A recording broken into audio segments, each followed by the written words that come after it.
Amrita television premiere movie 1000-ൽ March 16 ഞായറാഴ്ച വൈകിട്ട് 6:45. Welcome to Annie's kitchen and you are watching Annie's kitchen with Annie. ഇന്ന് ചെയ്യാൻ പോകുന്ന ഒരു റെസിപ്പി എന്ന് പറഞ്ഞാൽ 2 in 1 എന്നൊക്കെ പറയില്ലേ, അതായത് 2 റെസിപ്പി ഒറ്റയടിക്ക് ചെയ്യാൻ പറ്റുവാണെങ്കിൽ ഒരേ ഇൻഗ്രീഡിയൻസ് വെച്ചാണോ എന്ന് ചോദിച്ചാൽ അല്ല, ഇച്ചിരി ഡിഫറെൻറ്റാണ്. പക്ഷെ എന്നാലും ഒരു സ്നാക്ക് പോലെ, ഒരു സ്നാക്കും ഒരു മീലും ആയിട്ട് ചെയ്യാൻ പറ്റുവാണെങ്കിൽ ഏറ്റവും നല്ലത്. ഇത് ഏറ്റവും ഫസ്റ്റ് പ്രിഫറൻസ് ഞാൻ കൊടുക്കുന്ന കുഞ്ഞു പിള്ളേർക്കാണ്.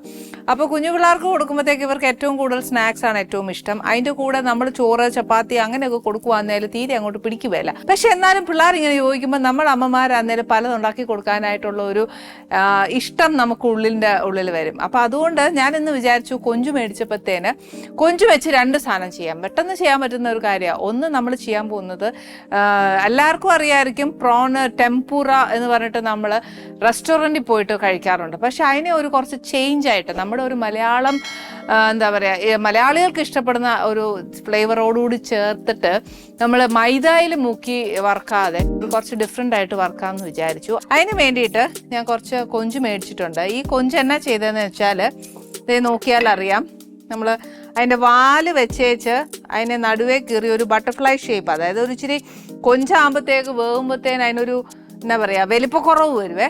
അപ്പോൾ ആ വലിപ്പക്കുറവൊന്നും വരാതിരിക്കാൻ വേണ്ടിയിട്ട് അതിനെ ഒന്ന് ബട്ടർഫ്ലൈ ഷേപ്പ് ആക്കിയത്. അത് കഴിഞ്ഞിട്ട് നമുക്ക് വേണ്ടിയത് മുട്ടയാ. അതീ പറഞ്ഞ പോലെ എന്നാ വറക്കാൻ വേണ്ടിയിട്ടുള്ളതാ. പിന്നെ വേണ്ടിയത് കുറച്ച് കോൺഫ്ലവർ ഇല്ലെങ്കിൽ അരിപ്പൊടി എടുക്കാം, അരിപ്പൊടി ഇല്ലെങ്കിൽ മൈദ എടുക്കാം, ഏതായാലും കുഴപ്പമില്ല. പിന്നെ വേണ്ടത് കുറച്ച് ഇഞ്ചി വെളുത്തുള്ളിയുടെ പേസ്റ്റോ അല്ലെങ്കിൽ ഇഞ്ചി വെളുത്തുള്ളിയോ ചതച്ചതോ ഏതായാലും കുഴപ്പമില്ല, പക്ഷെ അരിഞ്ഞിടാൻ ഒക്കുകയില്ല. പിന്നെ വേണ്ടത് ഒരു നാരങ്ങയുടെ നീര്, പിന്നെ കുറച്ച് മുളക് പൊടി, ഇച്ചിരി മഞ്ഞപ്പൊടി. ഈ പ്രാവശ്യം ബ്രെഡ് ക്രംസിന് പകരം ഞാൻ ചെയ്യാൻ പോകുന്നത് കുറച്ച് കോൺഫ്ലെക്സിലാണ്.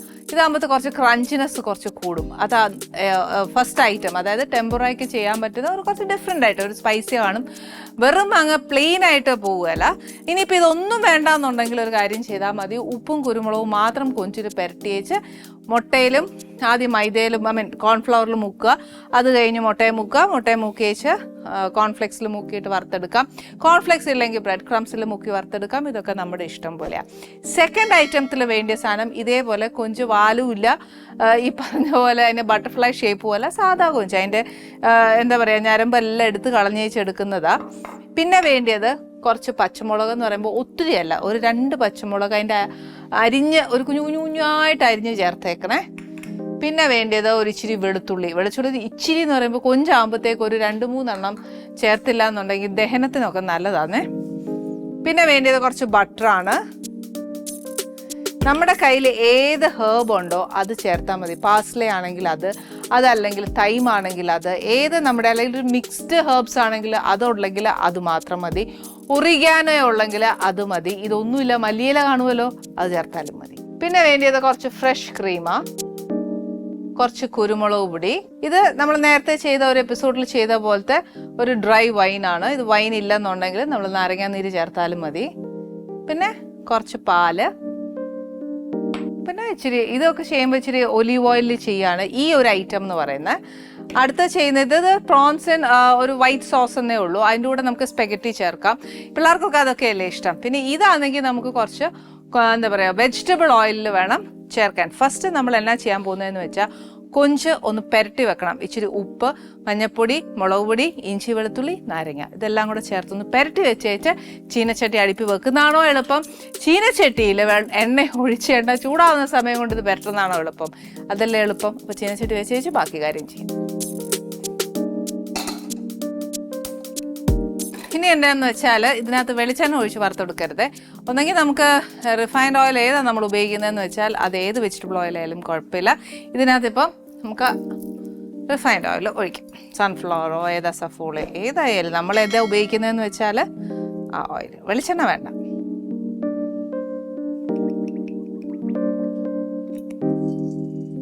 ഇനി എണ്ണ ചൂടാവുന്ന സമയം നമുക്ക് ഈ ബോളിൽ തന്നെ നമുക്ക് കുറച്ച് മഞ്ഞപ്പൊടി, മുളക് പൊടി ഇതെല്ലാം ചേർക്കാവേ. ആദ്യം ഐശ്വര്യമായിട്ട് ഒരു ഇച്ചിരി മഞ്ഞപ്പൊടി,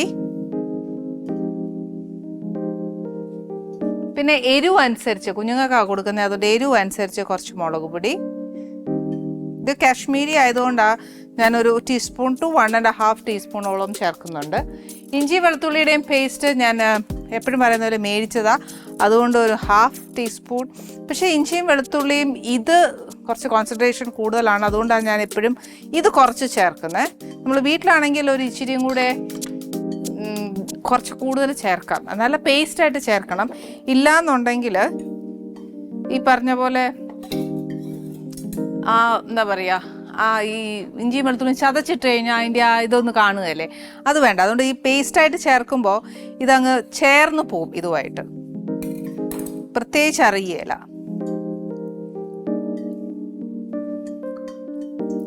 ഇനി ഇതിനകത്തോട്ട് ഒരു ഇച്ചിരി ഉപ്പ്. നമ്മുടെ ഇഞ്ചിയും വെളുത്തുള്ളിയുടെയും പേസ്റ്റിനകത്ത് ഉപ്പുണ്ട്, അതുകൊണ്ട് അതുകൂടെ നോക്കിയേച്ചേ ഇടാവുള്ളൂ. ഇനി ഇത് നല്ലതായിട്ടൊന്ന് കുഴയ്ക്കണം. അതായത് എല്ലാം കൊഞ്ചിലും ഈ ഇഞ്ചി വെളുത്തുള്ളി പേസ്റ്റ്, നാരങ്ങ, ഉപ്പ് എല്ലാം നല്ലോണം ഒന്ന് പിടിക്കണം. ഇനി ഇത് ഇവിടെ ഇങ്ങനെ ഇരിക്കട്ടെ, അത് ഇച്ചിരി നേരം ഒന്ന് പിടിക്കുമല്ലോ. ഒത്തിരി അങ്ങ് എന്നാ പറയുക, മസാല പിടിക്കാനോ അങ്ങനെ ഒന്നുമില്ല കൊഞ്ചിനകത്ത്. കുറച്ച് മുളക് പൊടിയും നാരങ്ങാനീരും ഒക്കെ അല്ലേ ഉള്ളൂ, അതിനധികം നേരമില്ല. പിന്നെ സ്റ്റാർട്ടർ അല്ലേ, അങ്ങനെ ഒത്തിരി അതിന് ആ ഒരു ഫ്ലേവർ വരണം എന്നില്ല, പക്ഷെ എന്നാലും കുറച്ച് വേണം. അപ്പം ഇതിനകത്തോട്ട് നമ്മൾ ഇനി മുട്ടയൊന്ന് പൊട്ടിച്ചൊഴിക്കണം. അതായത് നമ്മൾ കട്ട്ലേറ്റിനൊക്കെ വറുത്തെടുക്കുമല്ലേ എന്ന് പറഞ്ഞ പോലെ ഈ കോൺഫ്ലവറിൽ മുക്കിയിട്ട് നമ്മൾ ചെയ്യുമ്പോഴത്തേക്ക് ഒരു ഗുണം എന്നാണെന്നറിയോ, കുറച്ച് ക്രിസ്പിനെസ്, അതിനൊരു ഇങ്ങനെ സോഗിയായി പോവുകയല്ല, അതാ ഒരു വ്യത്യാസം. ഒരു 2 മുട്ട എടുത്ത് പൊട്ടിച്ച് വെച്ച് ഇതിനകത്ത് ഉപ്പോ അങ്ങനെയൊന്നും ചിലരിടുന്നവരുണ്ട്, ഉപ്പും കുരുമുളകും ഒക്കെ. ആക്ച്വലി ഇതിനകത്ത് ഞാൻ ഉപ്പൊക്കെ ഇട്ടത് കൊണ്ട് പിന്നെ ഇതിനകത്തോട്ട് ഇടാൻ എനിക്കൊരു പേടിയാണ്. എന്നാന്ന് വെച്ചാൽ കൂടിയാലോ എന്നൊരു പേടി എൻ്റെ ഉള്ളിലുണ്ട്. പക്ഷെ എന്നാൽ വേണമെങ്കിൽ ഒരു ഇച്ചിരി കുരുമുളക് ഞാൻ പറയുന്ന പോലെ ചെയ്യാം, ഒരു പിഞ്ചേ ഇടുന്നുള്ളൂ, നോട്ട് ടു മച്ച്.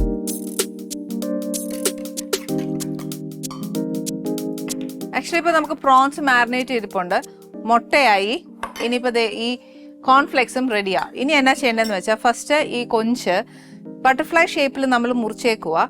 അതിനെ നമ്മൾ ആദ്യം ഈ മാവിൽ, അതായത് നമ്മുടെ കോൺഫ്ലവറിലൊന്ന് ഡസ്റ്റ് ചെയ്യുക. നെക്സ്റ്റ് മാവിൽ മുട്ടയിൽ മുക്കി വെച്ച് എപ്പോഴും വെറ്റ് ഹാൻഡ് റൈറ്റും ഡ്രൈ ഹാൻഡ് ലെഫ്റ്റും ആണെങ്കിൽ കാര്യം ചെയ്യാൻ എളുപ്പമാണേ.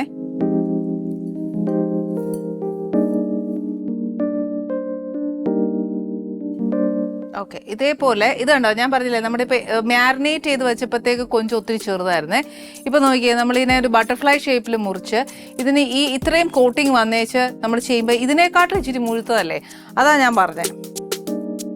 ഇപ്പം എല്ലാവരും വിചാരിക്കും ഞാൻ നേരത്തെ പറഞ്ഞ പോലെ ഡ്രൈ ഹാൻഡ് വെറ്റ് ഹാൻഡ് എപ്പോഴും റൈറ്റ് ആയിരിക്കണം, പക്ഷേ ഡ്രൈയിൽ മാവ് എപ്പോഴും ഡ്രൈ ആണ്, അപ്പം അതിനകത്തോട്ടും ഈ റൈറ്റ് അല്ലേ ഉപയോഗിക്കുന്നതെന്ന്. പക്ഷെ ഞാൻ ചെയ്യുന്നതുണ്ടോ, വാല പിടിച്ചേച്ചാണ് ചെയ്യുന്നത്, അതുകൊണ്ട് മൊത്തം കൈ മുങ്ങുവല്ല. അത് എന്നിട്ട് ഞാൻ ഇച്ചിരി എണ്ണ ചൂടായോ നോക്കുക, നല്ല ചൂടായിരിക്കുക. ആക്ച്വലി ഞാനിപ്പോൾ ചെയ്യാൻ പോകുന്നതെന്നു വെച്ചാൽ ഇച്ചിരി ഒന്ന് തീ ഓഫ് ചെയ്യുക, അത്രയും ചൂടായ എണ്ണ. അപ്പോൾ അത്രയും ചൂടിനകത്ത് നമ്മൾ പെട്ടെന്ന് ഇടുകയാണെങ്കിൽ ഈ പറഞ്ഞ പോലെ കൊഞ്ച് കരിയാൻ ചാൻസ് ഉണ്ട്. അപ്പോൾ അത്രയും കരിയണ്ട നമുക്ക്, അതുകൊണ്ട് തീ ഒന്ന് ഓഫ് ചെയ്തേച്ച് കൊഞ്ചിട്ടിട്ട് ഞാൻ നെക്സ്റ്റ് അതിനെ തീ കത്തിക്കാം.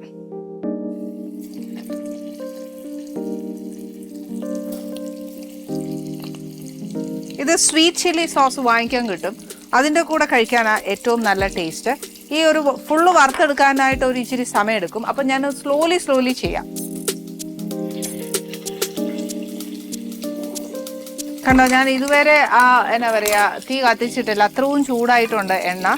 ഈ കൊഞ്ചിനൊന്നും പിന്നെ ഈ പറഞ്ഞ പോലെ അധികം വേവില്ല, പെട്ടെന്നാവാനേ ഉള്ളൂ. ഇങ്ങനെ ഇരിക്കും. ഇതിനിപ്പോൾ ചെയ്തു വരുമ്പോഴത്തേക്ക് ഒരു ഇച്ചിരി സമയം എടുക്കും.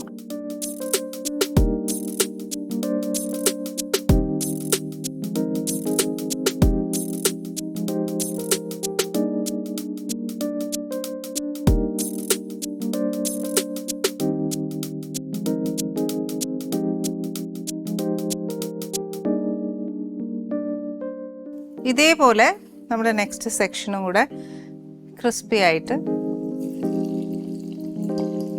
ഏതൊരു ഭക്ഷണവും കഴിക്കുമ്പോൾ നമ്മൾ ശരിക്കും ഭയങ്കര ചൂടോടെ കഴിക്കണം കേട്ടോ, എന്നാൽ അതിനുള്ളൊരു രുചിയുള്ളൂ. പിന്നെ ഇത് ചെയ്യുമ്പോൾ എപ്പോഴും ഓർത്തോണം, തീ ഒരു ഇച്ചിരി കുറച്ച് വെച്ചേച്ച് നമ്മൾ വറുക്കാൻ ഇട്ടേച്ചാൽ മതി.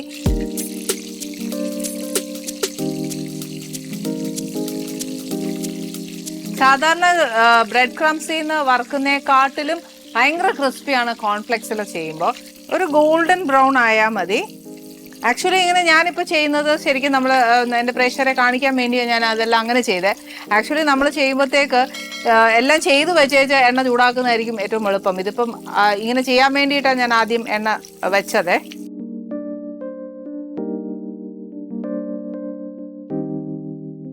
അതെ, ഞാൻ അടുത്ത റെസിപ്പി സ്റ്റാർട്ട് ചെയ്യാൻ പോവാ. എളുപ്പമല്ലേ, നല്ല ടേസ്റ്റ് ആയിന്. ഇനി എന്നാ ചെയ്യേണ്ടതെന്ന് വെച്ചാൽ പിള്ളേർക്ക് ഇഷ്ടമുള്ള ഒരു സ്പെഗറ്റി എല്ലാവർക്കും ഇഷ്ടം. അത് വലിയ എളുപ്പമുള്ള ഒരു കാര്യം, അത് വലിയ കാര്യമൊന്നുമില്ല. പക്ഷെ എന്നാലും പണിയുണ്ടോ? പണിയുണ്ട്. ഉണ്ടോ എന്ന് ചോദിച്ചാൽ ഒരുപാട് വലിയ പണിയൊന്നുമല്ല, ഒരു കുഞ്ഞി പണി. പിള്ളേർക്ക് ഇഷ്ടമുള്ള സാധനം ചെയ്ത് കൊടുക്കുമ്പോൾ നമുക്കൊരു ആവേശമല്ലേ. അതുകൊണ്ട് ഫസ്റ്റ് ഇത് ഒലീവ് ഓയിലാണ്. ഒലീവ് ഓയിൽ ഇല്ലെന്നുണ്ടെങ്കിൽ വെജിറ്റബിൾ ഓയിലായാലും മതി. ഞാൻ മറ്റേത് എന്നാന്ന് വെച്ചാൽ വറുത്ത് നമ്മുടെ അടുക്കളയിൽ വെച്ചു. കാര്യം എന്നാന്ന് വെച്ചാൽ ഒരു എണ്ണ പലഹാരം ഉണ്ടാക്കുമ്പം ഒരു അടുക്കളയിലും അടുപ്പിന് ചുറ്റും ഉണ്ടാവുന്ന കോലാഹലങ്ങൾ മുഴുവൻ ഇവിടെ ഉണ്ടായായിരുന്നു. അതുകൊണ്ട് ഞാൻ എന്നാ ചെയ്തു, ഇനി പ്രസൻറ്റേഷനും കൂടെ വേണമല്ലോ. അപ്പോൾ എന്ത് ചെയ്തു, അതൊന്ന് നല്ല രീതിയിൽ നിങ്ങളുടെ മുന്നിൽ അവതരിപ്പിക്കാമെന്ന് വിചാരിച്ചുകൊണ്ട് ഞാനതൊന്ന് മാറ്റി വെച്ചേക്കുക. ഇനി ഇതിനകത്തോട് ഞാൻ ഒഴിച്ചത് ഇച്ചിരി ഒലീവ് ഓയിലാണ്. ഒലീവ് ഓയിലിൻ്റെ കൂടെ തന്നെ ഞാൻ ഒരു ഇച്ചിരി ബട്ടർ കൂടെ ചേർക്കുക. ഇതിനകത്തോട്ട് ഞാൻ തേണ്ടേ ഈ കൊഞ്ചുണ്ടല്ലോ, 7 മിനിറ്റേ കൊഞ്ചിന് വേവുള്ളൂ. അതുകൊണ്ട് ഇതിനെ ഒന്ന് വറുത്തെടുക്കണം.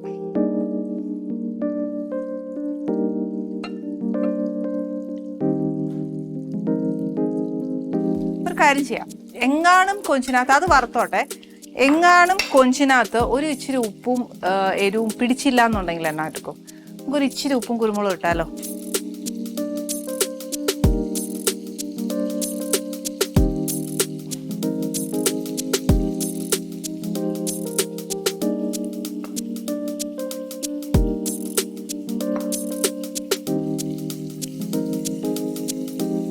ഇതും ഈ പറഞ്ഞ പോലെ ഒരുപാട് വേവല്ല, ഇതിനെ ഒന്ന് മൊരിച്ച് ഷാലോ ഫ്രൈ ചെയ്തെടുത്തേച്ചാൽ മതി.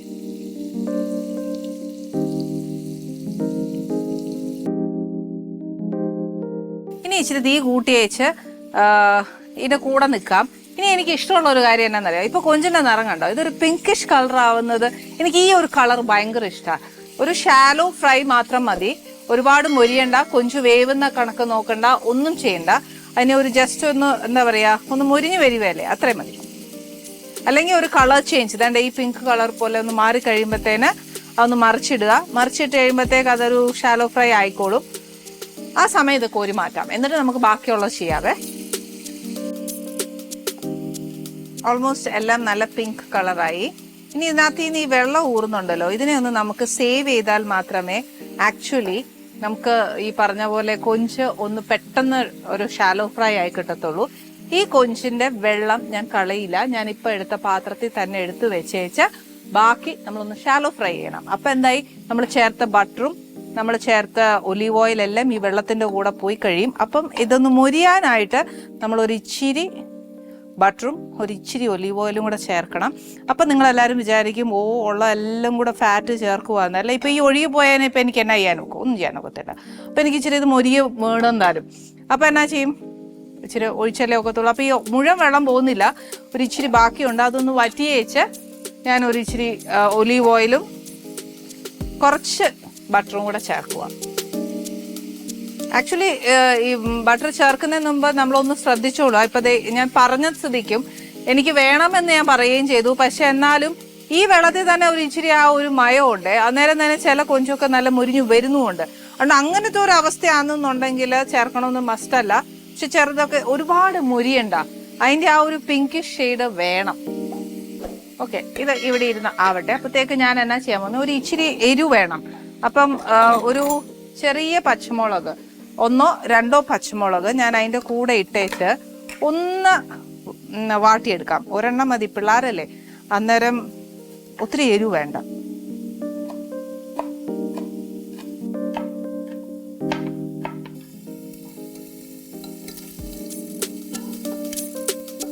നോക്കിയേ, കൊഞ്ച് കണ്ടോ മുരിഞ്ഞേ. ഇത്രയും മതി. ഈ ഒരു പിങ്കിഷ് ഷെയ്ഡ് അതിന് വേണം. അപ്പം ഞാൻ എന്നാ ചെയ്യാൻ പോകുന്നതെന്ന് വെച്ചാൽ ഈ കൊഞ്ചിനെ എടുത്ത് നമ്മൾ നേരത്തെ വെള്ളം ഊറിയില്ലേ അതിലോട്ട് അങ്ങ് ഇടുക. തീ ഒന്ന് നല്ലതായിട്ട് കുറച്ചേക്കുക. അല്ലെന്നുണ്ടെങ്കിൽ ഒന്ന് അടുപ്പ് മാറ്റി വെച്ച് ഇതിൻ്റെ ഒരു തീ ഉണ്ടല്ലോ, ഇതിൻ്റെയൊക്കെ ചൂട് നല്ല കട്ടിയുള്ള പാത്രമായതുകൊണ്ട് നല്ല ചൂടായിരിക്കും പാത്രത്തിന്. അപ്പോൾ നമ്മൾ ഓരോന്നായിട്ട് ചേർക്കുമ്പോഴത്തേക്ക് പെട്ടെന്ന് അങ്ങ് കരിഞ്ഞു പോകാനായിട്ട് സാധ്യതയുണ്ട്. അന്നേരം ഞാൻ ഇതിങ്ങോട്ട് മാറ്റി വെച്ച് ഈ കൊഞ്ച് ഇവിടെ ഇരിക്കട്ടെ. വേണ്ട, ഈ പാൻ ഒത്തിരി ഡ്രൈ ഇതിനകത്ത് വേണ്ട നിങ്ങൾക്ക് കാണാം എണ്ണമയം എന്നൊരു സാധനമില്ല. അന്നേരം അടുത്ത് ഇടുകയാണെങ്കിൽ പെട്ടെന്ന് അങ്ങ് കരിഞ്ഞു പോവും. അപ്പം ഞാനൊരു ഇച്ചിരി ഒലിവ് ഓയിലും ഒരു ഇച്ചിരി ബട്ടറും കൂടി ഇട്ടേച്ച് അടുത്തത് വഴറ്റാനിടാം.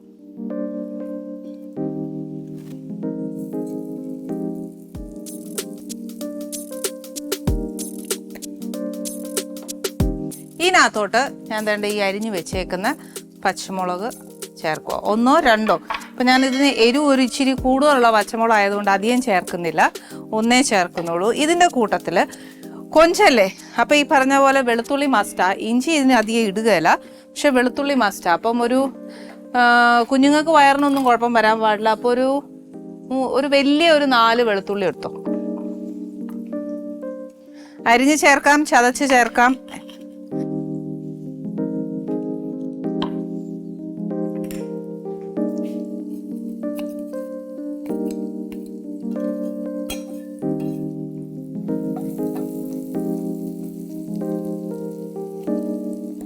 ഇനി ഇതിനകത്തോട്ട് ഞാൻ ഒരു ഇച്ചിരി മൈദായ അല്ലെന്നുണ്ടെങ്കിൽ കോൺഫ്ലവറോ ഏതായാലും, അതായത് സോസ് ഒന്ന് തിക്കാവാൻ വേണ്ടിയിട്ടാണ് ഞാൻ ഈ ചേർക്കുന്നത്. ഇതിനകത്തോട്ട് ഒരു ടീസ്പൂൺ മതിയാവും. ഇത് ഒന്ന് മുരിയട്ടെ. അതായത് നമ്മൾ ചേർക്കുന്ന ഓരോ സാധനത്തിൻ്റെയും പച്ചച്ചോവ മാറണം, അതാണ് അതിൻ്റെ മെയിൻ. ഇനി അടുപ്പിൽ നിന്ന് ഇതൊന്ന് മാറ്റി വെച്ച് ഞാൻ ഒരു ഇച്ചിരി വൈൻ ചേർക്കുക. വൈൻ ഇല്ല എന്നുണ്ടെങ്കിൽ നാരങ്ങാനീര് ചേർത്താൽ മതി. നിങ്ങൾ ഉടനെ ചിന്തിക്കും പിള്ളേർക്കുള്ള വൈനെല്ലാം കൂടെ കൊടുക്കുവാന്നോന്ന്. അതുകൊണ്ട് ഞാൻ ഒരുപാടൊന്നും ചേർക്കുന്നില്ല, നാരങ്ങാനീരായാലും മതി.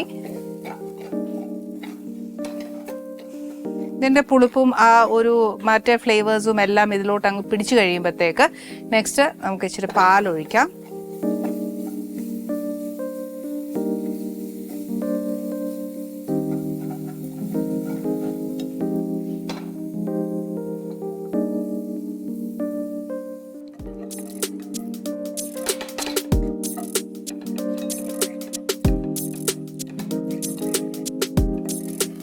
ഇനി എന്നാ ചേർക്കാൻ പോകുന്നതെന്ന് വെച്ചാൽ കുറച്ച് ഫ്രഷ് ക്രീം.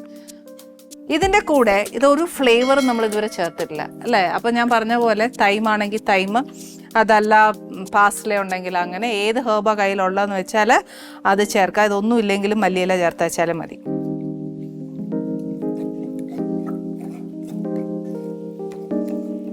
ഇനി ഇതിനകത്തോട്ട് ചേർക്കാൻ പോകുന്ന കുറച്ച് ഫ്രഷ് ക്രീമാണ്.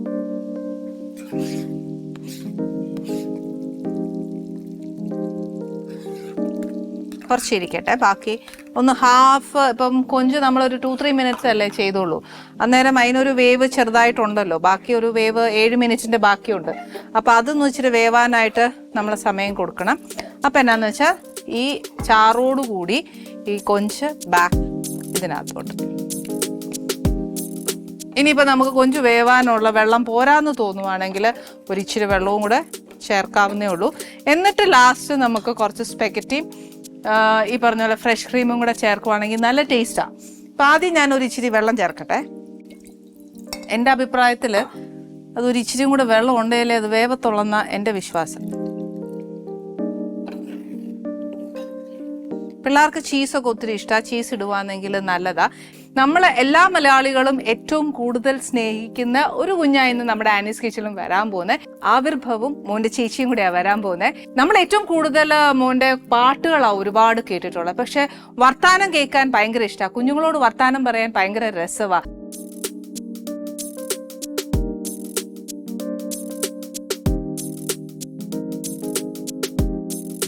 നമസ്തേ. നമസ്തേ. ഈ സൂപ്പർ സ്റ്റാറിനെ ഞാൻ ആദ്യമായിട്ട് കാണുന്ന എപ്പോഴാണെന്നറിയോ? അഫ്കോഴ്സ് പ്രോഗ്രാംസിലെല്ലാം കണ്ടിട്ടുണ്ട്, പക്ഷെ സ്റ്റേജ് പെർഫോമൻസ് ഞാൻ ആദ്യമായിട്ട് കണ്ടത് ഇപ്രാവശ്യം ട്രിവാൻഡ്രത്ത് ന്യൂ ഇയറിന് പോയപ്പോൾ ട്രിവാൻഡ്രം ക്ലബിൽ പെർഫോം ചെയ്തു അല്ലേ. ശരിക്കും മോൻ്റെ ഈ പറഞ്ഞ പോലെ ഫാൻസിനെയൊക്കെ ശരിക്കും ഞാൻ റെക്കഗ്നൈസ് ചെയ്ത്, അതായത് നമ്മൾ മനസ്സിലാക്കുക എന്ന് പറയില്ലേ, അത് ശരിക്കും ഞാൻ കണ്ടത് അപ്പോഴാണ്. ശരിക്കും അമ്മമാരും അച്ഛന്മാരും എല്ലാം സ്റ്റേജിന്റെ അടുത്തേക്ക് ഓടുന്നതാ ഞാൻ കണ്ടത്. അപ്പൊ ഞാൻ ആലോചിച്ചത് ദൈവമേ കുഞ്ഞിന് എന്നെ ഇഷ്ടമല്ല എല്ലാവർക്കും. ഫാനായിട്ടാണോ ഇവരെല്ലാവർക്കും ഇഷ്ടം എന്ന് തോന്നിയിട്ടുള്ളത്, അതോ മോനോടുള്ളൊരു ഇഷ്ടമാണെന്ന് തോന്നിയിട്ടുള്ളത്? എന്നാ തോന്നിയിട്ടുള്ളത് എല്ലാരും ഒന്ന് വർത്താനം പറയുമ്പോ? എന്നാ എല്ലാവരും വർത്താനം പറയുമ്പോ നമുക്ക് ഇഷ്ടം തോന്നും, അല്ലെങ്കിൽ ഇപ്പം അവർക്ക് ഇഷ്ടം തോന്നുന്നുണ്ടെങ്കിൽ എനിക്ക് ഇഷ്ടം തോന്നും, അവർക്ക് ഇഷ്ടമില്ലെങ്കിൽ അവർക്ക് ഇഷ്ടമല്ലെങ്കിൽ എനിക്കും ഇഷ്ടമല്ല അല്ല അല്ലേ? ഈ വലിയ സൂപ്പർ സ്റ്റാർ എത്രാം ക്ലാസ്സിലാ പഠിക്കുന്നേ? 2ാം ക്ലാസ്. 2ാം ക്ലാസ്സിലെ ഈ കുഞ്ഞു പയ്യനാണ് ഇത്രയും നല്ല പെർഫോമൻസ് ചെയ്തേ. ആക്ച്വലി മോളെ ശരിക്കും ആദ്യം ഒരു കാര്യം ഞാൻ പറയാം. പേര് പഠിക്കാൻ തന്നെ ഞാനൊരു എനിക്ക് തോന്നുന്നു ഒരു 200 പേജിന്റെ ബുക്ക് ഞാൻ മിക്കവാറും തീർത്തു. മോളുടെ ബുക്ക് ഞാൻ തുടങ്ങിയതേ ഉള്ളൂ. അതുകൊണ്ട് എന്റെ വായനക്ക് ശരിക്കും വീട്ടില് കുഞ്ഞു പേരിട്ടുണ്ടോ, പെറ്റ് നെയിംസ് ഇട്ടിട്ടുണ്ടോ? ഇല്ല, ഇവനെ കുട്ടെന്ന് വിളിക്കും, എന്നെ അങ്ങനെ തന്നെ. ആവിർഭവും വീട്ടിലെ കുട്ടാന്ന് വിളിക്കും. ഓക്കെ, ഞാൻ ഇനി കുട്ട കുറച്ച് വിളിക്കാം. മോളുടെ പേര്? എന്റെ പേര് അനിർവിന്യ. അനിർവിന്യ. അതിന് ഞാൻ ഈ ശരിക്കും പറഞ്ഞ അച്ഛനമ്മയോട് എപ്പോഴേലും ചോദിച്ചിട്ടുണ്ടോ പേരിന്റെ അർത്ഥം എന്നാന്ന് തോന്നുമല്ലോ? എനിക്കറിയാം. എന്നാ പറഞ്ഞേ. എന്റെ പേരിന്റെ അർത്ഥം പ്രോഗ്രസ് എന്നാണ്. New progress. Okay, progress. ആ ഓക്കെ. അപ്പൊ അത് ഇതാരാ പറഞ്ഞത്? സ്വന്തമായിട്ട് കണ്ടുപിടിച്ചാന്നോ അത് അച്ഛനമ്മ പറഞ്ഞു? പല സ്ഥലത്തും ഇങ്ങനെ പറഞ്ഞ് കേട്ട്. പ്രോഗ്രസ്. ഓക്കെ. മോളുടെയോ? Brightest star. ഈ സ്കൂളിലൊക്കെ ചെല്ലുമ്പോഴത്തേക്ക് കൂട്ടുകാരും ടീച്ചേഴ്സും ഒക്കെ എന്നാ പറയും? കൂട്ടുകാരും ടീച്ചേഴ്സും ഫസ്റ്റ് ടൈം ചെന്നപ്പോ വെൽക്കം ഒക്കെ തന്ന്. ഞാൻ വിശ്വജ്യോതിയിലാണ് പഠിക്കുന്നത്, 2nd A. അപ്പോ അവിടെ സ്കൂളില് ഇങ്ങനെ പഠിപ്പിക്കും, നമ്മള് ഫ്രണ്ട്സിനോട് കൂട്ടുകാര് അതൊക്കെ ഇഷ്ടാന്നോ? ഏതാ ഫസ്റ്റ് പെർഫോം ചെയ്ത സ്റ്റേജ് ചെയ്ത ആദ്യം? ഫസ്റ്റ് തെലുങ്കുല് പോയതായിരുന്നു. ഞാൻ തെലുഗു സരിഗമപ്പയില് പോയിട്ടുണ്ടായിരുന്നു. ആ സമയത്ത് ഇവൻ 1.5 വയസ്സ് എന്തോ ഉള്ളു. അപ്പൊ ആ സമയത്ത് ഇതുപോലെ ഡയറക്ടർ പറഞ്ഞു ജസ്റ്റ് ഇവനൊന്ന് സ്റ്റേജിൽ കയറ്റി നോക്കാന്ന് പറഞ്ഞിട്ട് കയറ്റി കഴിഞ്ഞപ്പോ ഭയങ്കര ആക്റ്റീവായി, ഭയങ്കര പാട്ടും, പിന്നെ ആൾക്ക് അങ്ങ് ഭയങ്കര ഇതായി ലിബറലായി അവളുമായിട്ട്. ഈ സ്റ്റേജ് ഫ്രൈറ്റ് ഒന്നും ഇല്ലാതെ പുള്ളിക്കാരൻ ഭയങ്കര ആക്റ്റീവായിട്ട് നടന്നപ്പോ ഡയറക്ടേഴ്സ് ഇഷ്ടായി. അതെ അതെ. ഓക്കെ. അപ്പൊ പിന്നെ എങ്ങനെ എപ്പോഴായി പാടുന്നേ? അപ്പൊ ഈ കുഞ്ഞു പ്രായത്തിൽ പാടിയോ? ഈ 1.5 വയസ്സില് ഞാൻ ഇപ്പൊ പാട്ടൊക്കെ പ്രിപ്പയർ ചെയ്യുന്ന സമയത്ത് ഒരു പാട്ട് പാടിക്കൊണ്ടിരുന്ന സമയത്ത് പെട്ടെന്ന് 3-4 ദിവസം കഴിയുമ്പോ ഇതിങ്ങനെ നമ്മള് കേൾക്കാൻ തുടങ്ങും. ഇവിടെ തിരിച്ചു പാടാൻ ആ കറക്റ്റ് താളം ശ്രുതിയിലെല്ലാം പാടാൻ തുടങ്ങി. അയാൾ ഗ്രാസ്പ് ചെയ്യുന്നുണ്ടാവും ആ സമയത്ത്. അപ്പൊ അങ്ങനെ മനസ്സിലാക്കി ഇവൻ ഇങ്ങനെ പാടാനുണ്ട് എന്നുള്ളത് അല്ലേ? അപ്പൊ ചേച്ചി പാടുന്നൊക്കെ ശ്രദ്ധിക്കുവോ, അതോ ഇങ്ങനെ കളിച്ചോണ്ടിരിക്കുമ്പോ കളിയിലാണോ ശ്രദ്ധ? ചേച്ചിയുടെ പാട്ടിലായിരുന്നു? ഇപ്പൊ ഇവള് ചുമ്മാ ഇപ്പൊ ഫോണിലൊക്കെ തോണ്ടിയിരിക്കുമ്പോ ഇവള് ചുമ്മാ ഒരു പാട്ടൊക്കെ പാടും, പക്ഷെ അത് 3-4 ദിവസം അങ്ങനെ റിപ്പീറ്റ് പാടിക്കൊണ്ടേയിരിക്കും. അത് ചേച്ചി പ്രാക്ടീസ് ചെയ്യുന്നല്ലേ? അതല്ല, ചുമ്മാ വേറൊക്കെ പാട്ട് ഇങ്ങനെ പാടിക്കൊണ്ടേ ഇരിക്കുക, റിപ്പീറ്റ് അതേ സെയിം പാട്ട്. അപ്പൊ അത് കുറച്ച് ദിവസം കേട്ടോണ്ടിരിക്കുമ്പോ അത് എന്റെ വായന്ന് വരും, തന്നെ വരും. ഭാഷയൊക്കെ എങ്ങനെ മനസ്സിലായി? ഭാഷ ഫസ്റ്റ് ഞാൻ എന്താ ചെയ്യുന്നതെന്ന് വെച്ചാൽ ഫസ്റ്റ് ഞാൻ യൂട്യൂബിൽ കണ്ടുപിടിച്ചിട്ട് അതേ തന്നെ റിപ്പീറ്റ് അടുത്ത ദിവസം അങ്ങനെ ഒരു ദിവസം ഞാൻ അത് സ്റ്റാർട്ട് ചെയ്തു എഴുതാൻ. അതെഴുതി മലയാളത്തും ഹിന്ദിയിലും എഴുതി പഠിക്കുമായിരുന്നു. കുറച്ച് അന്ന് എഴുതാൻ അറിയായിരുന്നു. മുംബൈ ചെന്നപ്പോ ഫസ്റ്റ് ഓഡീഷനില് എനിക്ക് അത്ര ഹിന്ദി പഠിത്തമില്ലായിരുന്നു. പിന്നെ സെക്കൻഡ് ഓഡീഷനില് അവരെ പറയുമായിരുന്നു ഇനിയിപ്പോ എങ്ങനെ ഇവനെ ഹിന്ദിയൊക്കെ പഠിപ്പിക്കുമെന്ന് പറഞ്ഞ്. പിന്നെ ഞങ്ങളുടെ കൂടെ കുറെ പേര് വന്നിട്ടുണ്ട്, കോഴിക്കോട് അവരെയൊക്കെ തമ്മിൽ സംസാരിച്ച് പിന്നെ അങ്ങനെ ഒരു ഫ്ലുവന്റ് ആയി അല്ലേ? ഫസ്റ്റ് ഡേ പാടുമ്പോ മോൻ ഏത് പാട്ടാ പാടിയേ? ഞാൻ ഫസ്റ്റ് ഓഡീഷനിൽ പാടിയത് ചാവുങ്ക ബന്ധുഷ് എന്ന് പറഞ്ഞ പാട്ടാ. സെക്കൻഡ് ഓഡീഷനിൽ പാടിയപ്പോ ഓസാതീര എന്ന് പറഞ്ഞ പാട്ടായിരുന്നു. കൊച്ചിന് ആദ്യമായിട്ട് പാടുമ്പോ പേടി അങ്ങനെ വല്ലതും തോന്നിയായിരുന്നോ? ആദ്യമായിട്ട് ഫസ്റ്റ് ടൈം നമ്മളൊരു സ്റ്റേജിൽ കയറുക, ഇത്രയും ഓഡിയൻസ് ഉണ്ട്, ജഡ്ജസ് ഉണ്ട്, അപ്പൊ നമുക്ക് ആദ്യം ഒന്നും പരിചയമില്ല, അതും ഇത്രയും കുഞ്ഞി പ്രായം. വീട്ടിലെ അപ്പ അമ്മയൊക്കെ എങ്ങനെയായിരുന്നു? മോൻ കയറുക എന്ന് പറഞ്ഞപ്പോഴത്തേക്ക് നമ്മള് ഫസ്റ്റ് നോക്കുന്നത് നമ്മുടെ പ്രായം, അവനെ കൊണ്ട് പറ്റുമോ എന്നൊക്കെ നമ്മൾ ആദ്യം ചിന്തിക്കുകയല്ലേ? അപ്പൊ അപ്പനും അമ്മയൊക്കെ എന്നാ പറഞ്ഞേ? ഇവന് ഒരു മെറിറ്റ് എന്ന് വെച്ചാൽ ഇവൻ ഫുൾ കോൺഫിഡന്റ്. എന്ത് കാര്യമല്ല, ഇപ്പം നമുക്ക് ചില കാര്യങ്ങളൊക്കെ നമുക്ക് അറിയത്തില്ലെങ്കിലും നമുക്ക് ചെയ്യുമ്പോ ഒരു ഇതുണ്ടാവില്ല, അയ്യോ തെറ്റിനെ കൊണ്ട് പറ്റും, തെറ്റിപ്പോന്നൊക്കെ വയസ്സ് നോക്കണ്ട, അല്ലാതെ കൊച്ചിനെ കൊണ്ട് പറ്റും എന്നുള്ളത് നമുക്കൊരു ഫുൾ കോൺഫിഡന്റ്. എന്തറിയാവോ അതിന്റെ ഇരട്ടി ഇവൻ ഔട്ട്പുട്ട് തരും അല്ലേ? അത് ശരിക്കും എനിക്ക് ആ ഒരു സ്റ്റേജിൽ ഇദ്ദേഹം നിന്ന് പെർഫോം ചെയ്തപ്പോഴേ ഞാൻ ശരിക്കും ഭയങ്കരമായിട്ട് അതിശയം. ഞാൻ ഫസ്റ്റാണ് കാണുന്ന ഒരു ലൈവ് പെർഫോമൻസ് ഇദ്ദേഹത്തിന്റെ. അതെ, ഈ പാട്ടൊക്കെ എങ്ങനെ ആദ്യം പഠിച്ചത്? ചേച്ചിയാണോ പഠിപ്പിച്ചത്, അല്ല അതോ വീട്ടിൽ അച്ഛനമ്മ ആരെങ്കിലും സാറുമാരെ വ്യക്തിയോ അങ്ങനെ എന്തെങ്കിലും ചെയ്തോ പഠിക്കാനായിട്ട്? ചേച്ചിയായിരുന്നു പണ്ട് എന്നെ പഠിപ്പിച്ചുകൊണ്ടിരുന്നത്. പിന്നെ ഞാൻ തെലുങ്കുലൊന്ന് ചെറുതായിട്ടൊന്ന് പാട്ടൊക്കെ പാടി പിന്നെ നമ്മള് വന്നതാണ് അങ്ങനെ. പിന്നെ കൊച്ചു തന്നെ പ്രാക്ടീസ് ചെയ്യാൻ തുടങ്ങിയോ? പിന്നെ ഞാൻ മുംബൈയിലൊക്കെ വന്നപ്പോൾ ഫസ്റ്റ് ഞാൻ പാട്ട് കേൾക്കും, നാളെ ലിറിക്സ് എഴുതും, പിന്നെ അത് കഴിഞ്ഞിട്ട് പാട്ട് ഇങ്ങനെ പാടിക്കൊണ്ടേയിരിക്കും എല്ലാ ദിവസവും. പിന്നെ എത്രാമത്തെ ദിവസത്താണ് നമുക്ക് പാടേണ്ടത് അന്ന് നമ്മൾ കോൺഫിഡന്റ് ആയിട്ട് പാടുക അല്ലേ? ഇപ്പൊ മോൻ തന്നെ അല്ലാതെ വേറൊരാൾ പറഞ്ഞു തരികയല്ലേ, മോൻ ഇവിടെ നിന്ന് ഇച്ചിരി ശരിയാക്കിക്കോ എന്ന് പറയുന്ന ആരാ? ചേച്ചിയാന്നോ? ചേച്ചി. എന്നാ അപ്പൊ ചേച്ചിയും ഗുരു എല്ലാം ഒരാളാ അല്ലേ? ചേച്ചിയോട് ഭയങ്കര ഇഷ്ടമാണോ? പണ്ട് തൊട്ടേ ഇഷ്ടമാണ്. ആണോ? ഓക്കെ, ഇനി അനിയന്റെ വിശേഷം ഒന്ന് ചേച്ചി പറഞ്ഞേ. മോന്റെ ഫസ്റ്റ് പെർഫോമൻസും ആ ഒരു ജേർണി, എന്താ പറയുക, ജേർണി എന്നൊന്നും ചോദിക്കാനുള്ള പ്രായമൊന്നും ഇല്ല കുഞ്ഞിന്. പക്ഷെ എന്നാലും ദൈവം തമ്പുരാന്റെ കൃപ കൊണ്ട് കുഞ്ഞിന് നല്ലൊരു സ്ഥാനത്ത് ഈശ്വരന്റെ അനുഗ്രഹം കൊണ്ട് എത്താൻ സാധിച്ചു. അപ്പൊ ആ ഒരു സോണി അവിടെ ചെന്ന് മോൻ പെർഫോം ചെയ്യുമ്പോഴും ഇതൊക്കെ ബിഗ് സ്റ്റേജ് അല്ലേ? ഇപ്പം ഇദ്ദേഹത്തിന് കേരളത്തിലുള്ള ആൾക്കാർ മാത്രമല്ലല്ലോ ഫാൻസ് എന്ന് പറയുന്നത്, ഹോൾ ഇന്ത്യയിലുണ്ട്. അപ്പൊ ആ ഒരു എക്സ്പീരിയൻസ് മോന്റെ ഒരു, അവനോട് ചോദിച്ചാൽ ആ ഒരു ഡിഫറൻസ് അറിയില്ല, പക്ഷെ എന്നാലും മോക്കത് അറിയാലോ. അവൻ ഞങ്ങൾ ഹിന്ദിയിലേക്ക് ട്രൈ ചെയ്യുമ്പോൾ ഇവന് ഹിന്ദി ഒട്ടും അറിയില്ല. അപ്പൊ ഞങ്ങൾക്ക് ആ ഒരു ടെൻഷൻ ഉണ്ടായിരുന്നു, അവന്റെ കമ്മ്യൂണിക്കേഷനും അങ്ങനെയൊക്കെയുള്ള പ്രശ്നം വരുമോ എന്നൊക്കെ ഉള്ളൊരു ഇതുണ്ടായിരുന്നു. പക്ഷെ അവിടെ ചെന്ന് കഴിഞ്ഞപ്പം പിന്നെ ആ ഇതൊക്കെ ആയിട്ട് അങ്ങ് എല്ലാവരുമായിട്ട് അങ്ങ് മിങ്കിളാവും, പെട്ടെന്ന് ഫ്രണ്ട്ലി ആവും. അപ്പം ഒരു വാക്ക് പോലും അറിയാത്ത ആള് പിന്നെ 2-3 മാസം കഴിയുമ്പോ നന്നായിട്ട് ഹിന്ദി പറഞ്ഞു തുടങ്ങി. അതെന്ന് തോന്നുന്നു എനിക്ക് ആൾക്കാരിലേക്ക് പെട്ടെന്ന് അതാണ് എനിക്ക് സ്ട്രൈക്ക് ചെയ്തൊരു കാര്യം. ഓക്കെ, അപ്പൊ ഈ പാട്ട് സെലക്ട് ചെയ്യുമ്പോഴും ഇന്ന പോലെ തിരുത്തു വരുമ്പോഴും ഒക്കെ മോൾ എങ്ങനെയാ പറഞ്ഞു കൊടുക്കുന്നത്? ഇപ്പൊ ചേച്ചിയും അനിയനും തമ്മിലാവുമ്പോൾ ഗുരുവിനെ കാട്ടിലും നമ്മളൊരു എന്താ പറയാ, മിണ്ടായിരിക്കും ഞാനിപ്പോ ചെയ്തില്ല എന്നൊക്കെ പറഞ്ഞു ഒരു ആ തമ്മിൽ വഴക്ക് അങ്ങനെയൊക്കെ ഇല്ലേ? ചേച്ചി ഒന്ന് ചുമ്മാ ഇരിക്കോ, എനിക്കിപ്പോ പറ്റിയല്ല എന്നൊക്കെ പറയൂ അദ്ദേഹം. ഇയാള് നല്ലതായിട്ട് എന്താ പറയാ, കുറെ നേരമൊക്കെ കഴിയുമ്പം വഴക്കൊക്കെ ഉണ്ടാക്കും. ക്ഷമയുണ്ടോ അദ്ദേഹത്തിന്? കേൾക്കില്ല, ഞാനിക്കില്ല. അപ്പൊ ചുരുക്കം പറഞ്ഞ ചേച്ചി അനിയന് ഇച്ചിരി നല്ലുണ്ട് ഇടയ്ക്കല്ലേ?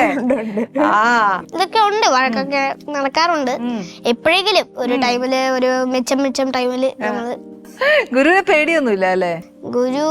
മെയിൻ ഗുരുവിനെ പേടിയുണ്ട്. ഇതിപ്പോ നോർമൽ ഗുരു അല്ലാത്ത ഗുരു ഉണ്ടോ?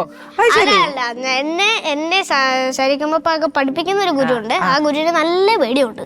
അപ്പൊ ആ ഗുരുവിനോട് കാര്യങ്ങളൊന്നും നടക്കുകയല്ല, വിളച്ചിലൊന്നും നടക്കുകയല്ല.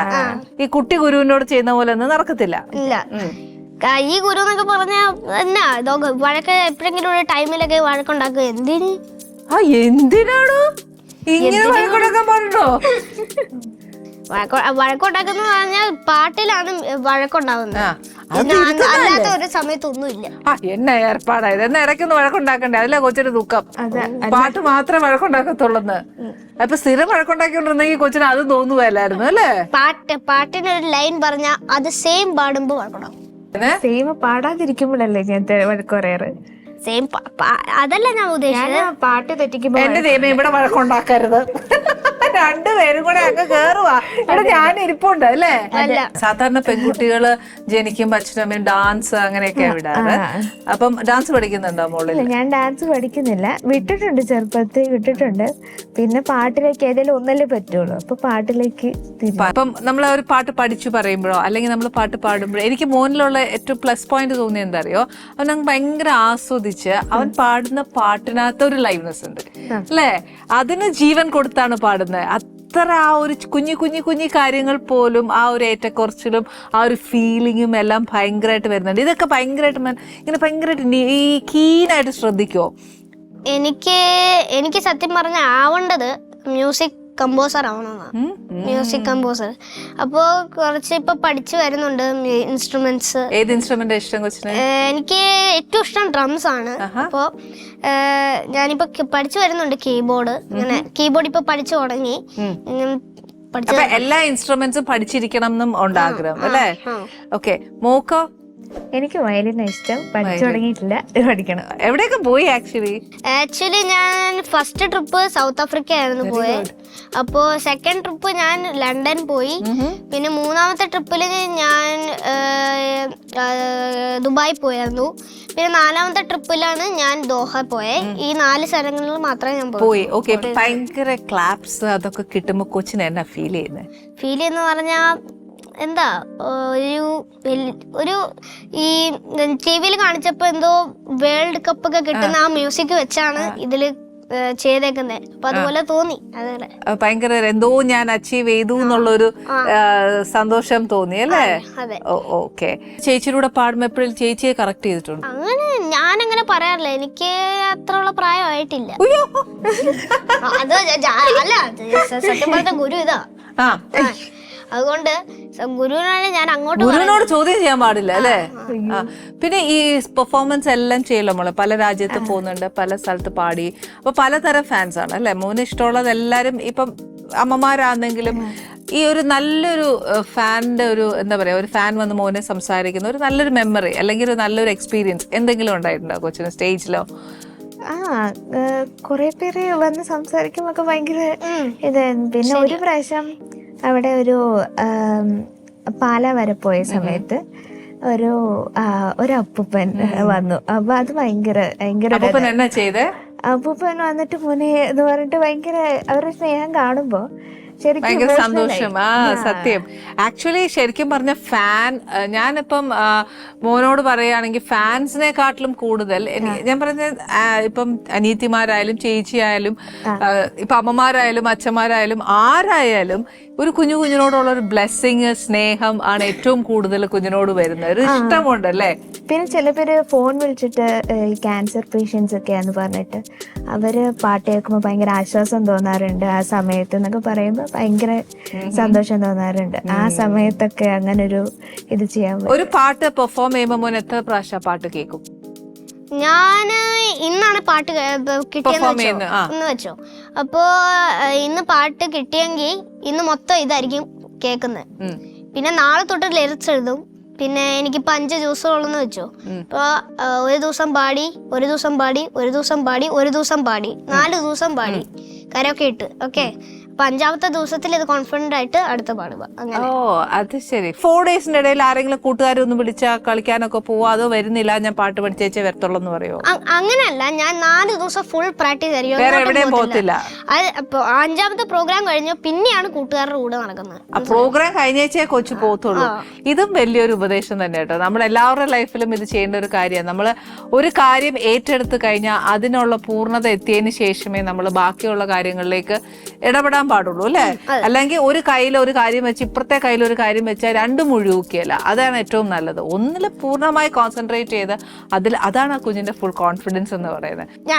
ഇപ്പൊ ഒരു വഴക്കുണ്ടാക്കിയെന്ന് വെച്ചു ഞങ്ങൾ രണ്ടുപേരും. അപ്പൊ പിന്നെ നമ്മൾ മിണ്ടാക്കി കുറച്ച് നേരമൊക്കെ അവിടെ ഇരിക്കും. പിന്നെ അത് സോൾവ് ആവും. എന്നാ പിന്നെ ആരാദ്യം മിണ്ടുന്നേ? വഴക്കുണ്ടാക്കി കഴിഞ്ഞാൽ കൊച്ചാണോ പോയി മിണ്ടുന്നത്, അതോ ചേച്ചി വന്ന് മിണ്ടുവോ? പറയുന്ന ആരാ? അതല്ല, ഞാൻ ഒരു കാര്യം പറയട്ടെ. ഇവളാണ് വഴക്കുണ്ടാക്കിയെന്ന് വെച്ചാൽ ലാസ്റ്റ് 4 മിനിറ്റ് കഴിഞ്ഞ് ഇപ്പൊ ഇവളുടെ അടുത്ത് വരുവാണെങ്കിൽ സോറി സോറി എന്ന് പറയാവള്. അത് ഫസ്റ്റ് ഇവളായിരിക്കും പറയുന്നത്.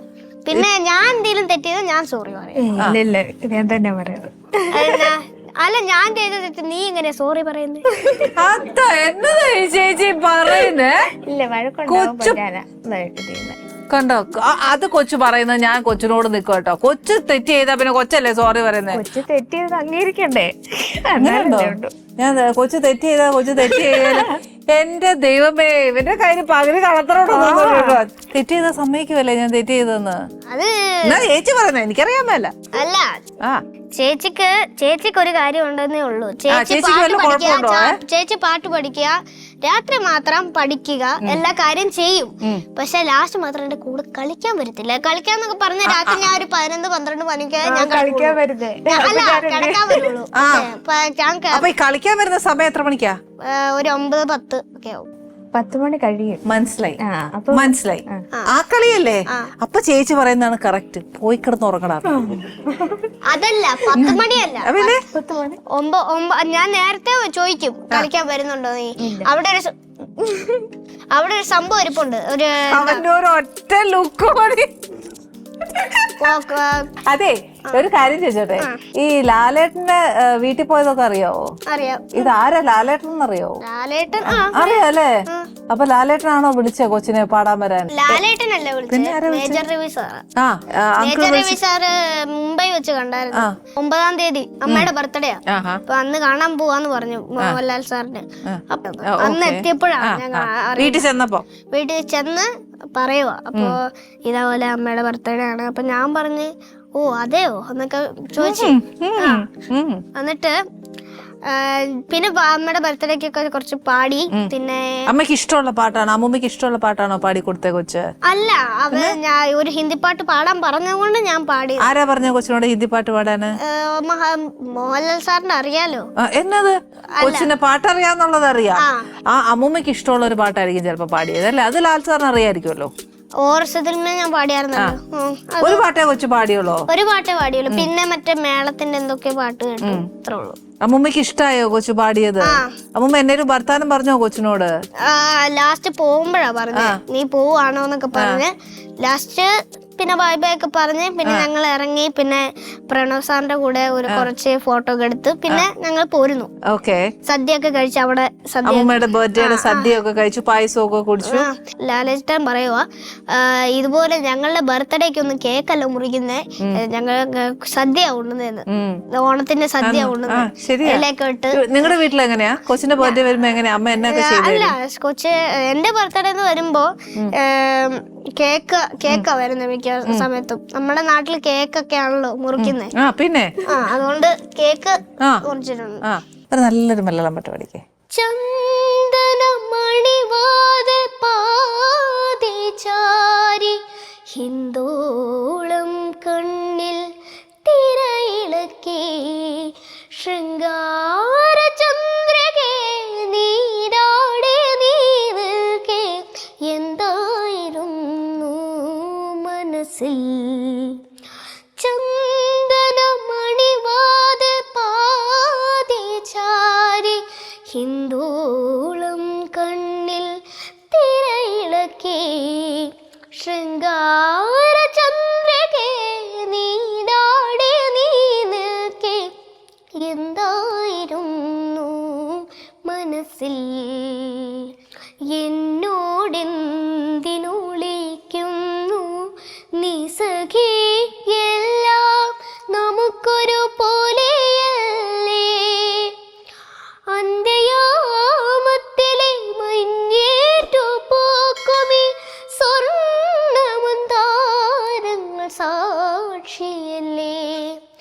ചന്ദനമണിവാതിൽ പാതി ചാരി ഹിന്ദോളം കണ്ണിൽ തിരയിളക്കി ശൃംഗാര ചന്ദ്രകേ നീരാടെ നീ നിൽക്കേ എന്തായിരുന്നു മനസ്സിൽ. കൊച്ചിനെ അങ്ങ് ഒഴിഞ്ഞിടട്ടെ. അസലായിട്ട് പാടുന്നു, ഭയങ്കര ഇഷ്ടായി. നീ ചേച്ചി തന്നെ ഒരു നല്ലൊരു പാട്ട് പാടിത്താ ഞങ്ങൾക്ക്. എന്തിനു വേറൊരു സൂര്യോദയം,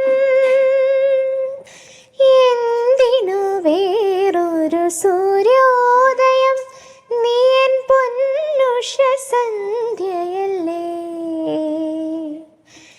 എന്തിനു വേറൊരു മധുവസന്തം, ഇന്നു നീ എന്നരികിലില്ലേ. മലർവനിയിൽ വെറുതെ എന്തിനു വേറൊരു സൂര്യോദയം.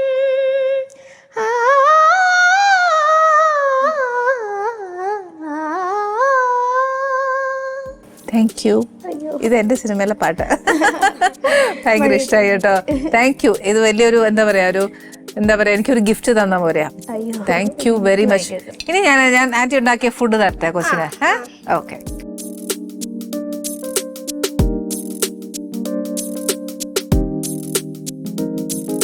സോസ് മുക്കി കഴിക്കണം കേട്ടോ. ഇനി ചേച്ചി കൊടുക്കട്ടെ? ചേച്ചി കൊടുത്തു.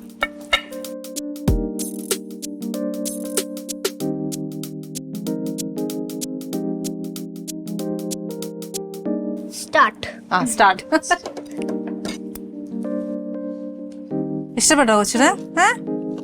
നല്ലതാന്നോ? ഓക്കെ. കൊച്ചിന്റെ ഈ തിരക്കിന്റെ ഇടയിലാന്നേലും ആന്റി വിളിച്ചപ്പോ ആന്റി വീട്ടിലോട്ട് വരാൻ തോന്നിയില്ലേ? ആ ഭയങ്കര സന്തോഷായിട്ടോ. പക്ഷെ ഒരു കണ്ടീഷൻ ഉണ്ട്, പുതിയ വീട്ടിൽ പാർട്ടി വയ്ക്കുമ്പോ എന്നെ വിളിക്കുവോ? ഞാൻ വരും. എന്നുവെച്ചാൽ നമുക്ക് ഈ പറഞ്ഞ ചേച്ചി കളിച്ചില്ലെങ്കിൽ ഞാൻ വേണേ കൂടെ കളിക്കാം. നമുക്ക് വേണേ ഫുട്ബോളോ ടെന്നീസോ എന്താന്ന് വെച്ചാ ആന്റിക്ക് അറിയാവുന്ന പോലെ ആന്റിയും കളിച്ചേക്കാം.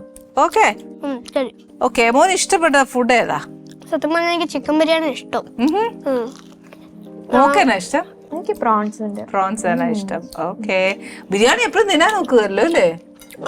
എപ്പോഴും ഇല്ല, ചില ടൈമില്. ഇപ്പം അമ്മ പറയുന്ന ഈ പെർഫോം ചെയ്താൽ നിനക്ക് ബിരിയാണി മേടിച്ചു തരാം. അതാണ് അമ്മ തരുന്ന ഗിഫ്റ്റ് അല്ലേ? അപ്പൊ ബിരിയാണി മുന്നിൽ കണ്ടുകൊണ്ട് നമ്മൾ നല്ലതായിട്ട് പെർഫോം ചെയ്യും അല്ലേ? Very good. എന്തായാലും മോനെ ഈശ്വരൻ ഭയങ്കരമായിട്ട് അനുഗ്രഹിക്കട്ടെ. ഈശ്വരൻ അനുഗ്രഹം തന്നിട്ടുണ്ട് ഇഷ്ടം പോലെ. പക്ഷെ എന്നാലും ഈശ്വരൻ ത്രൂ ഔട്ട് മോന്റെ ലൈഫിൽ ഫുൾ ത്രൂ ഔട്ട് എപ്പോഴും ഈശ്വരൻ കൂടെ ഉണ്ടാവട്ടെ. ബ്ലെസ്സിങ്സ് എപ്പോഴും ഉണ്ടാവട്ടെ. ഈശ്വരൻ അനുഗ്രഹിക്കട്ടെ. Thank you very much. ഒരു നല്ലൊരു എന്താ പറയുക, ഒരു ബ്രൈറ്റ് ഫ്യൂച്ചർ കൊച്ചിനുണ്ടാവട്ടെ. അത് മാത്രമല്ല, ഈ പറഞ്ഞ ഞങ്ങളുടെ എല്ലാ പ്രേക്ഷകരുടെയും ഒരു, ഇപ്പം ഞാനായാലും ശരി, എൻ്റെ പ്രായത്തിലുള്ളവരും, അമ്മുമ്മമാരായാലും അപ്പൂപ്പന്മാരായാലും അച്ഛന്മാരായാലും അമ്മമാരായാലും ചേച്ചിമാരായാലും സഹോദരങ്ങളെല്ലാവരും കൊച്ചിനെ ഫാനിനെക്കാട്ടിലും ഞാൻ മനസ്സിലാക്കിയത്, അന്ന് ആ സ്റ്റേജ് പെർഫോമൻസോടുകൂടി ഞാൻ മനസ്സിലാക്കിയത് കൊച്ചിനോടുള്ളൊരു സ്നേഹം, വാത്സല്യം, നമ്മുടെ കുഞ്ഞ് നന്നാവണം എന്നുള്ളൊരു ആത്മാർത്ഥമായ പ്രാർത്ഥന. ഇതെന്നും ഞങ്ങളെന്നും മോൻ്റെ മോളുടെയും ഡെഫിനറ്റ് ആയിട്ടുണ്ടാവും. ഈശ്വരനെ അനുഗ്രഹിക്കട്ടെ. Thank you very much. എന്തായാലും കുഞ്ഞിന്റെ ഒരുപാട് നല്ല വിശേഷം. എനിക്ക് വർത്താനം പറയാൻ ഭയങ്കര ഇഷ്ടപ്പെട്ടു. കാര്യം എന്താ വെച്ചാൽ വലിയ വർത്താനമാ കേൾക്കാൻ, കുഞ്ഞു വായിൽ കേൾക്കാൻ നല്ല രസമല്ലേ? ഇതുപോലെ നല്ല നല്ല എപ്പിസോഡുകൾ കാണാൻ ആനീസ് കിച്ചണിലൂടെ മാത്രമേ പറ്റുള്ളൂ. അടുത്ത എപ്പിസോഡിൽ പുതിയ അതിഥിയുമായി നമുക്ക് വീണ്ടും കാണാം. Good bye.